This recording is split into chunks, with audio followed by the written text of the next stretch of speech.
13వసారి కూడా పవన్ కళ్యాణ్‌కి పరీక్ష తప్పేటట్లు లేదు అంటూ ఇప్పుడు 'హరిహర వీరమల్లు' సినిమాకు సంబంధించి పవర్ స్టార్ ఫ్యాన్స్ అందరూ కూడా ఆందోళన పడుతున్నారు. మరి ఏ విషయంలో ఇదంతా కూడా? సో 'హరిహర వీరమల్లు' సినిమాకి సంబంధించి ఈ సినిమాని ఆపాలి, పవన్ కళ్యాణ్ గారి మీద మాకేం కక్ష లేదు, కానీ మా తెలంగాణ వాళ్ళంతా దైవంగా ఒక బాగా ఎంతో ఇష్టపడి కొలిచే వ్యక్తి పండగల సాయన్న. సో ఆయన్ని వక్రీకరిస్తూ ఈ సినిమా తీస్తున్నారు. ఆయన బయోపిక్ పేరు మీద ఈ సినిమా తీసి ఆయన పేరు చెడగొట్టే విధంగా ఈ సినిమాలో అన్ని జుగుత్సాహకరమైన సీన్లు తీస్తున్నారని చెప్పి అలా మాట్లాడుతూ ఒక బ్యాచ్ అయితే వచ్చారనమాట. సో వాళ్ళు బీసీ సంఘానికి చెందిన వాళ్ళంట. సో వాళ్ళందరూ కూర్చుని ఇట్లా మా పండగల సాయన్న గురించి ఇట్లా తప్పుగా తీస్తే ఊరుకోమని చెప్పి వాళ్ళు మాట్లాడుతున్నారు. సో ఇది ఎక్కడా కూడా పండగల సాయన్న సినిమా అని మూవీ టీం అయితే ఎవరూ చెప్పలేదు. సో అంతకుముందు ఎప్పుడో క్రిష్ గారు పండగల సాయన్న అనే సినిమా పవన్ కళ్యాణ్ గారితో అనుకుంటున్నాను ఒక మాట అన్నారు తప్ప, సో అదే సినిమా ఇది ఆయన సినిమా అని చెప్పి ఎక్కడా తీయలేదు. సో దీనికి ఆ పేరు కానీ అందులో ఆయన పేరు కానీ ఆయన ప్రస్తావన కానీ ఆయన స్టోరీ కానీ ఎక్కడా తీసుకురాలేదు. ట్రైలర్స్లో కానీ సాంగ్స్లో కానీ ఎక్కడ ఆయన పేరు వాడలేదు.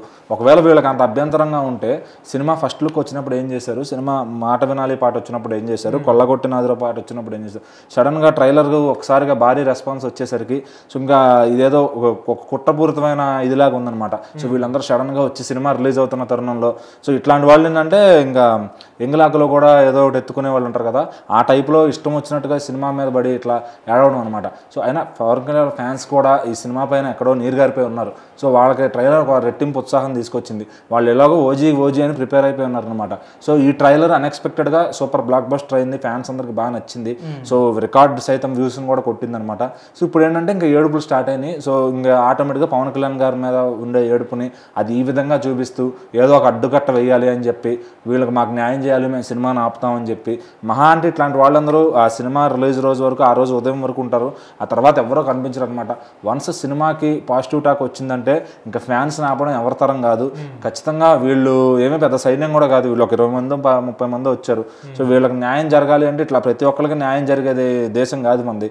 సో ఖచ్చితంగా సినిమా టీం వాళ్ళు బదిలివ్వాల్సి వస్తే కనుక పండగల సాయన్న గారి స్టోరీ తీసుకుంటే ఖచ్చితంగా వాళ్ళు సారీ చెప్తారు, ఆయన పేరు క్రెడిట్ వేస్తారు ముందో వెనకో ఎక్కడో చోట ఇది ఆయన కథ ఆధారంగా తీసుకోబడిందని చెప్పి. సో మరి క్రిష్ గారు ఏం తీశారు కథ, ఇప్పుడు ఆయన డైరెక్టర్ కాదు. సో సమాధానం వీళ్ళు కూడా చెప్పాల్సిన పని లేదు, ఎందుకంటే జ్యోతికృష్ణ గారు దీన్ని ఒక ఫైనల్ టచ్కి తీసుకొచ్చారు కాబట్టి. సో ఆయన ఖచ్చితంగా 'హరిహర వీరమల్లు' అనే పేరుతోనే సినిమాని తీసుకెళ్తున్నారు. ఒకవేళ వీళ్ళకి ఎవరన్నా 'హరిహర వీరమల్లు' అనే పేరుతో ప్రాబ్లం ఉంటే అప్పుడు వీళ్ళు వచ్చి ధర్నా చేస్తే బాగుంటుంది తప్ప ఇది పండగల సాయన్న గారి స్టోరీ అని చెప్పి దాన్ని వీళ్ళు రుద్దేసి దాన్ని మేము అడ్డుకుంటామంటే ఫ్యాన్స్ మళ్ళీ వాళ్ళు తిరగబడతారు. తెలంగాణలో చెప్పక్కర్లేదు పవన్ కళ్యాణ్ గారి క్రేజ్ ఎట్లా ఉంటుందని. మరి తెలంగాణలో కూర్చుని మీరు ఇట్లా పవన్ కళ్యాణ్ గారి గురించి మాట్లాడటం కరెక్ట్ కాదు. ఎవరన్నా మీకు పేమెంట్ ఇచ్చుంటే కనుక మేము చేయమని చెప్పేసి మీరు వెనక్కి వెళ్ళిపోవడం ఎందుకంటే పవన్ కళ్యాణ్ గారి ఫ్యాన్స్తో మహా డేంజరు. సో మరి వాళ్ళతో పెట్టుకున్నారంటే కనుక ఖచ్చితంగా మళ్ళీ మీరు చేసుకునే పనులు కూడా దానికి పనికి రాకుండా పోతారనమాట. సో హాయిగా మీ ఉద్యోగాలు మీ కుటుంబాలు చూసుకుని ఇట్లాంటివన్నీ కాకుండా వెళ్ళిపోతే బెటర్.